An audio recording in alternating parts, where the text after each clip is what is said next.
अच्छा, आपने विचार किया पितृदोष क्यों लगता है? पहला कारण, अपने पूर्वजों की उपेक्षा करना। नहीं मानते।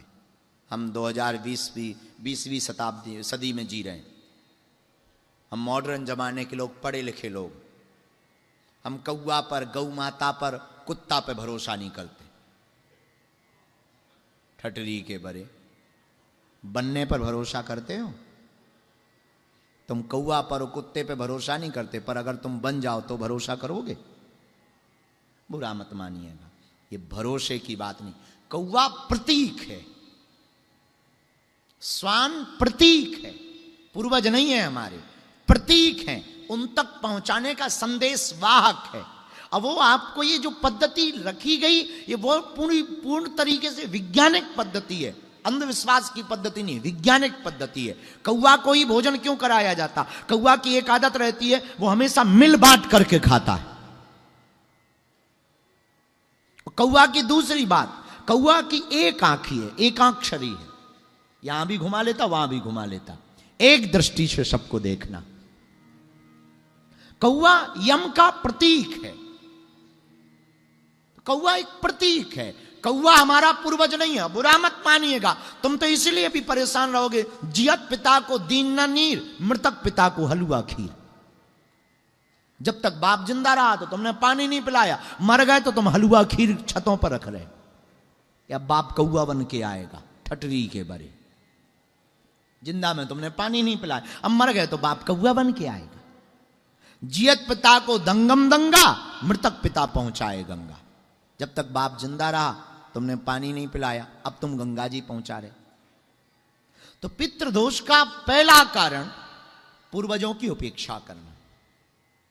दूसरा कारण, अंतिम संस्कार ठीक से ना होना।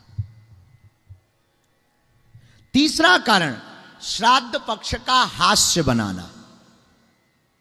केवल हम सनातनी ऐसे हैं जो अपने ही चीजों का मजाक बनाते, और आपको ऐसी पोस्टें रोज मिलेंगी। अभी कृष्ण जन्माष्टमी आएगी, ऐसी ऐसी पोस्टें आपको मिलेंगी कि सुनकर अच्छा खुद ही शेयर करते हैं। महाडॉन आ रहे हैं। एक आदमी हमें मिला, बोले कि आपने ये मैसेज पढ़ा? उनका क्या?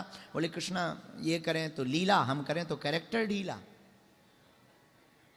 हम कहा होना ही चाहिए तुम्हारा तो। बोले मतलब? हम कहा तुम भगवान की सुमी चल रहे हो, भगवान की समवस्था पे चल रहे हो। भगवान ने तो 7 साल की उम्र में जहर पी लिया था, बेटा तू पी ले, सेल्पास की गोली खा।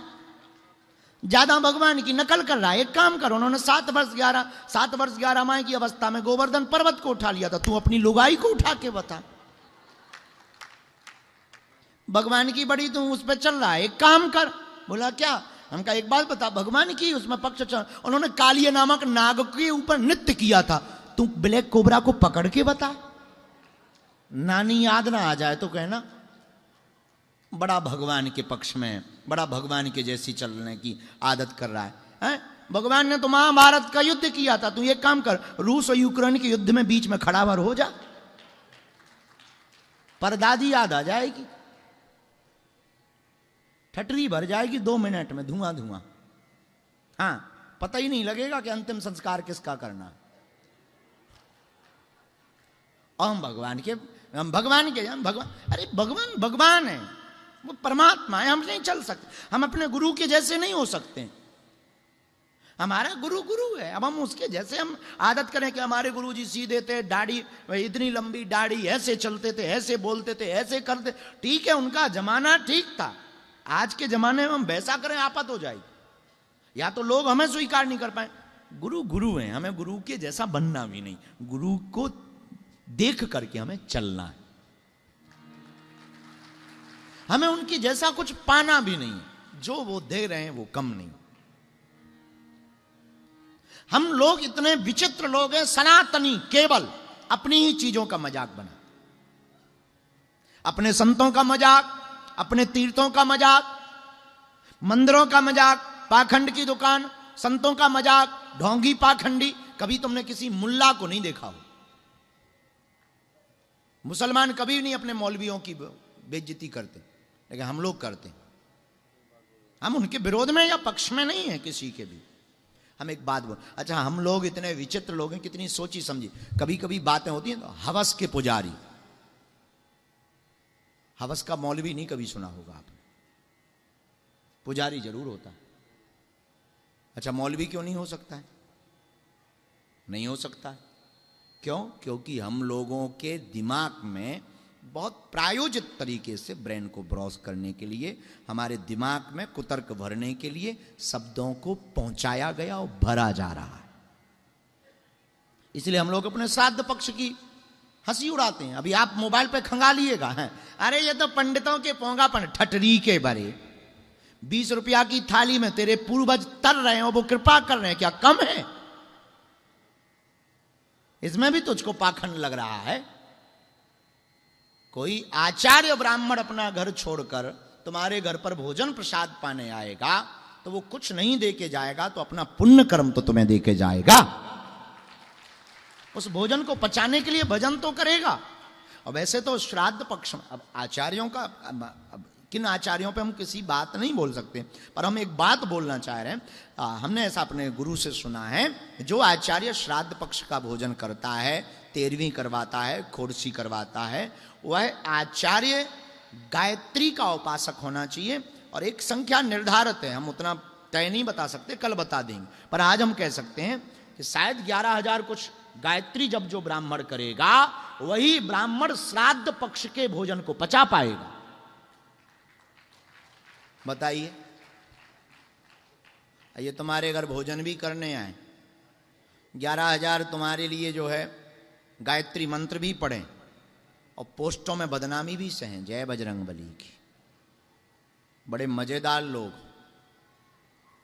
बुरा ना मानना, हम ब्राह्मणों के पक्ष में या विपक्ष में नहीं, हम जातिवाद के बिल्कुल भी पक्ष में नहीं हैं। हम सिर्फ हिंदुत्व के पक्ष में हैं, लेकिन हमारे पूर्वजों के जो संस्कार हैं उनको मानेंगे, बोलेंगे, उन पर खुद भी चलेंगे, और हम अपने मानने वाले लोगों से भी कहेंगे कि आप भी मानिए और खुलकर मानिए। जब प्यार किया तो डरना क्या। हाँ, झंझट खत्म। लोग क्या बोल रहे हैं ये उनका काम है, आप करो। तो पितृदोष लगने का पहला कारण पूर्वजों की उपेक्षा करना, दूसरा कारण अंतिम संस्कार में सम्मिलित ना होना। और कुछ लोग सम्मिलित होते, जैसे जेम्स भाई आए, ऑस्ट्रेलिया से आए, ये हमको जब मिले तो फिजी इंडियन, तुम्हारा परिवार तो फिजी का ना, ये फिजी इंडियन जेम्स भाई, हमको ये मिले, बहुत अच्छी बात बोले। जरा आप बताइए, वो प्रश्न आपने हमको गाड़ी में बोला था, एक प्रश्न, खड़े हो, आपने एक प्रश्न बोला था ऑस्ट्रेलिया में, जब हम गाड़ी चला रहे थे, हमें ये बताना नहीं चाहिए, कोई गाड़ी चला रहा था, आप बता रहे थे, क्योंकि लाइसेंस नहीं था। गुरुजी, नहीं, हम पे लाइसेंस है, इस धोखे में मत रहना कोई RTI लगा दे, अपन पे लाइसेंस है। हाँ, क्या प्रश्न था? गुरुजी, वो प्रश्न था, मृत्यु जब होता है तो 10वीं रोज और 13 रोज कब से गिनते? जो दिन से आग लगता है वो दिन से, कि जो दिन से प्राण छूटता है वो दिन से? जिस दिन अंतिम संस्कार होता, आग लगता है, उस दिन से दिन गिनना प्रारंभ होता है। धन्यवाद गुरुजी। लेकिन आपने एक प्रश्न और किया था कि कुछ गड़बड़ कर दिया था जी, अंतिम संस्कार में, क्या हुआ था? मेरा मृत्यु हुआ था। किसका? मेरा पिताजी का।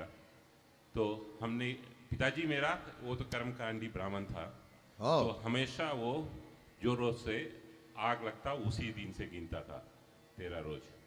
और हम क्या किया, वो गलत हुआ, उससे पंडित जी से सबसे पूछे वहाँ कि जो दिन से आत्मा छूटती है वो दिन से गिनते हैं। गिनती। खैर ये कोई बहुत बड़ा दोष नहीं, पर उस दिन से गिनना चाहिए जिस दिन अंतिम संस्कार हो, आग लगे। जी। ये ऑस्ट्रेलिया से आए, भारत 2-3 बार ही आए हैं जी अपने जीवन में, क्योंकि इनके पूर्वज भारत से एग्रीमेंट के तहत फिजी चले गए थे। इनके पूर्वज, फिजी देश है एक ऑस्ट्रेलिया के बगल में ही, यहाँ उनके पूर्वज चले गए थे। तो बहुत से फिजी के लोग पूरे विश्व में व्याप्त हैं, जो हमारे भारत के ही हैं, बिहार, उत्तर प्रदेश आदि सीमाओं से ही लोग गए थे। तो ये वहाँ के। एक बात और हम आपको बता दें कि पितृदोष लगने का एक कारण, विदेशों में, अब भारत में बड़ा अच्छा चलन है इसका। हम एक कोई सज्जन के यहाँ गए थे, अब कोई मुंडन नहीं होता है, थोड़ा नियम कर लेंगे, यहाँ पे कर लें, बस हो गए। शौक शान के इस समय में लोग आजकल भद्र होने से डरते। भद्र जानते हो? चिकमुंडी होना। ये देखो बैठे, बाल कटवाना, मुंडन करवाना, ये भी एक बहुत बड़ा दोष है। अगर हम पूर्वजों के कोई भी परिवार का ऐसा शांत हुआ और अगर मुंडन संस्कार नहीं करवाते हैं, दोष है, उसमें कोई संदेह नहीं। वैज्ञानिक दोष भी है और आध्यात्मिक दोष भी है। वैज्ञानिक तथ्य यह है कि जब किसी से परिवारजन का सौदाय होता, तो सौदाय के समय जब हम वहां खड़े होते हैं तो कुछ विषाणु हमारे बालों में चिपक जाते हैं। मुंडन करवाने से वो विषाणु दूर हो जाते हैं। वैज्ञानिक तथ्य यह है। आध्यात्मिक तथ्य यह है कि मुंडन करवाने से हम उनके प्रति अपनी श्रद्धा अर्पित कर रहे हैं, पर बालों को अर्पित करना, श्रद्धा को अर्पित करना नहीं। अपितु बालों को अर्पित करके हम ये बताना चाह रहे हैं कि हमारी आपके प्रति कितनी श्रद्धा है। शरीर का मुकुट है बाल, उसको भी हम आपके लिए परित्याग कर रहे हैं। एक ये भी पितृदोष का कारण। चौथा कारण, माता पिता को जीते जी दुत्कारना, पितृदोष का कारण।